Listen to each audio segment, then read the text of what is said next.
আশ্চর্য ছবি। জাপান দেশে সেকালের এক চাষা ছিল, তার নাম কিকিৎসুম। ভারী গরিব চাষা, আর যেমন গরিব তেমনি মূর্খ। দুনিয়ার সে কোনো খবরই রাখত না, জানত কেবল চাষবাসের কথা, গ্রামের লোকেদের কথা, আর গ্রামে যে বুড়ো বজ্ঞে অর্থাৎ পুরোহিত তার ভালো ভালো উপদেশের কথা। চাষার যে স্ত্রী তার নাম লিলিৎসি। লিলিৎসি চমৎকার ঘর কন্যা করে, বাড়ির ভিতর সব তকতকে ঝকঝকে করে গুছিয়ে রাখে, আর রান্না করে এমন সুন্দর যে চাষার মুখে তার প্রশংসা আর ধরে না। কিকিৎসুম কেবলই বলে, এত আমার বয়স হলো, এত আমি দেখলাম শুনলাম, কিন্তু রূপে গুণে এর মতো আর একটি কোথাও দেখতে পাইনি। লিলিৎসি সে কথা যত শোনে ততই খুশি হয়। একদিন হয়েছে কি, কোথাকার এক শহুরে বড় মানুষ এসেছেন সেই গ্রাম দেখতে। তার সঙ্গে ছিল তার ছোট্ট মেয়েটি, আর মেয়েটি ছিল একটি ছোট্ট আয়না। রাস্তায় চলতে চলতে সেই আয়নাটা সেই মেয়ের হাত থেকে কখন পড়ে গেছে কেউ তা দেখতে পায়নি। কিকিৎসুম যখন চাষ করে বাড়ি ফিরছে তখন সে দেখতে পেল রাস্তার ধারে ঘাসের মধ্যে কি একটা চকচক করছে। সে তুলে দেখল একটা অদ্ভুত চ্যাপ্টা চৌকোনা জিনিস। সে কিনা কখনো আয়না দেখেনি, তাই সে ভয়ানক আশ্চর্য হয়ে ভাবতে লাগল, এটা আবার কি রে? নেড়ে চেড়ে দেখতে গিয়েই হঠাৎ সেই আরশির ভিতরে নিজের ছায়ার দিকে তার নজর পড়ল। সে দেখল কে একজন অচেনা লোক তার দিকে গম্ভীর হয়ে তাকিয়ে আছে। দেখে সে এমন চমকিয়ে উঠল যে আর একটু হলেই আয়নাটা তার হাত থেকে পড়ে যাচ্ছিল। তারপর অনেক ভেবে চিনতে সে ঠিক করল, এটা নিশ্চয় আমার বাবার ছবি। দেবতারা আমার উপর খুশি হয়ে পাঠিয়ে দিয়েছেন। তার বাবা মারা গিয়েছেন সে অনেক দিনকার কথা, কিন্তু তবু তার মনে হলো, হ্যাঁ, এই রকমই তো তাঁর চেহারা ছিল। তারপর কি আশ্চর্য, সে চেয়ে দেখল তার নিজের গলায় যেমন একটা রূপার মাদুলি, ছবির গলায়ও ঠিক তেমনি। এই মাদুলি তো তার বাবারই ছিল, তিনি তো সর্বদাই এটা গলায় দিতেন, তবে তো এটা তার বাবারই ছবি। তখন কিকিৎসুম করল কি, আয়নাটাকে যত্ন করে কাগজ দিয়ে মুড়ে বাড়ি নিয়ে এলো। বাড়ি এসে তার ভাবনা হলো, ছবিটাকে রাখে কোথায়?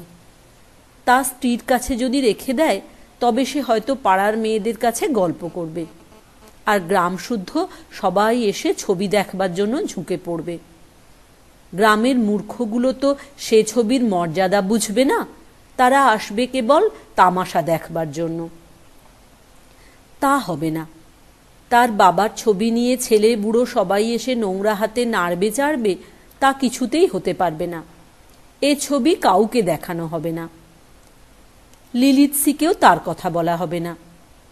কিকিৎসুম বাড়িতে এসে একটা বহুকালের পুরানো ফুলদানির মধ্যে আরশিটাকে লুকিয়ে রাখল, কিন্তু তার মনটা আর কিছুতেই শান্ত হতে চায় না।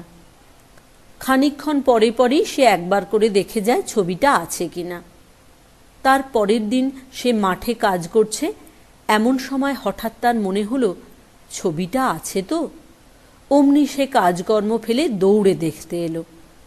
দেখে নিশ্চিন্ত হয়ে বাইরে যাবে এমন সময় লিলিৎসি সেই ঘরে এসে পড়েছে। লিলিৎসি বলল, এ কি, তুমি দুপুরবেলায় ফিরে এলে যে? অসুখ করেনি তো? কিকিৎসুম থতমত খেয়ে বলল, না না, হঠাৎ তোমায় দেখতে ইচ্ছা করলো তাই বাড়ি এলাম। শুনে লিলিৎসি ভারী খুশি হয়ে গেল। তারপর আর একদিন এইরকম লুকিয়ে লুকিয়ে ছবি দেখতে এসে কিকিৎসুম আবার তার স্ত্রীর কাছে ধরা পড়ল।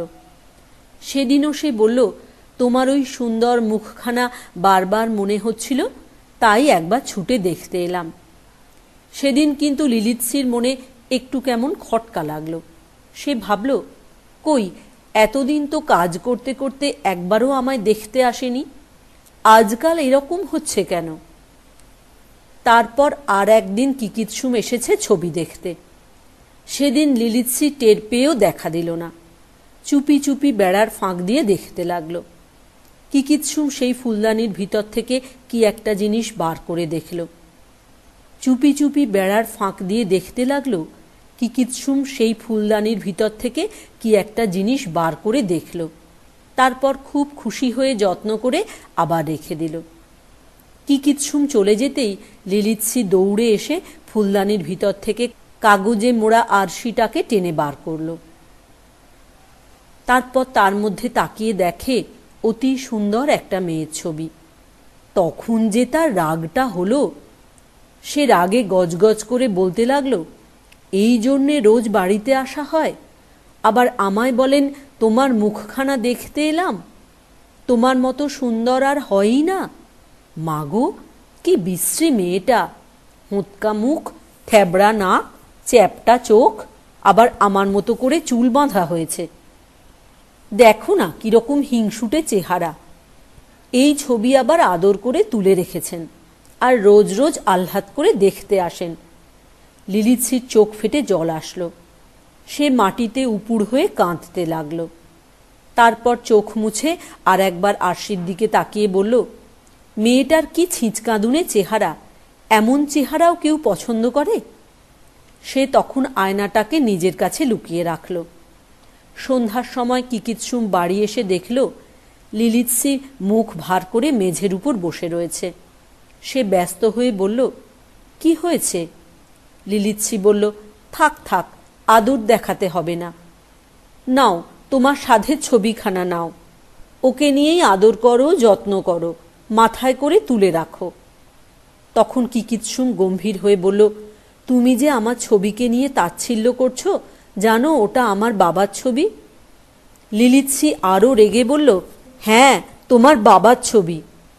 আমি কচি খুকি কিনা, একটা বলে দিলেই হলো। তোমার বাবার কি অমনি আহ্লাদি মেয়ের মতো চেহারা ছিল? কথাটা শেষ না হতেই কিকিৎসুম বলল, তুমি না দেখেই রাগ করছো কেন? একবার ভালো করে দেখোই না। এই বলে কিকিৎসুম নিজে আবার দেখল আরশির মধ্যে সেই মুখ। তখন দুজনের মধ্যে ভয়ানক ঝগড়া বেঁধে গেল। কিকিৎসুম বলে, ওটা তার বাবার ছবি। লিলিৎসি বলে, ওটা একটা হিংসুটি মেয়ের ছবি। এই রকম তর্ক চলছে। এমন সময় গ্রামের যে বুড়ো বজ্ঞে, সে তাদের গলার আওয়াজ শুনে দেখতে এলো ব্যাপারখানা কি। পুরুত ঠাকুরকে দেখে দুজনেই নমস্কার করে তার কাছে নালিশ লাগিয়ে দিল। কিকিৎসুম বলল, দেখুন, আমার বাবার ছবি সেদিন আমি রাস্তা থেকে কুড়িয়ে পেলাম, আর ও বলে যে ওটা কোন এক মেয়ের ছবি। লিলিৎসি বলল, দেখলেন কি অন্যায়? এনেছেন একটা গোমরামুখী মেয়ের ছবি, আর আমায় বোঝাচ্ছেন ওই নাকি তাঁর বাবা। তখন বজ্ঞে ঠাকুর বললেন, দাও তো দেখি ছবিখানা। তিনি আরশি নিয়ে মিনিট পাঁচেক খুব গম্ভীরভাবে তাকিয়ে রইলেন। তারপর আয়নাটাকে সাষ্টাঙ্গে প্রণাম করে বললেন, তোমরা ভুল বুঝেছ, এ হচ্ছে অতি প্রাচীন এক মহাপুরুষের ছবি। আমি দেখতে পাচ্ছি ইনি একজন যে সে লোক নন। দেখছ না মুখে কি গম্ভীর তেজ, কিরকম বুদ্ধি আর পাণ্ডিত্য, আর কি সুন্দর প্রশান্ত অমায়িক ভাব। এ ছবিটা তো এমন করে রাখলে চলবে না। বড় মন্দির গড়ে তার মধ্যে পাথরের বেদি বানিয়ে তার মধ্যে ছবিখানাকে রাখতে হবে, আর ফুল চন্দন ধূপধুনা দিয়ে তার সম্মান করতে হবে। এই বলে বজ্ঞে ঠাকুর আরশি নিয়ে চলে গেলেন। আর কিকিৎসুম আর লিলিৎসি ঝগড়া টগড়া ভুলে খুশি হয়ে খেতে বসল।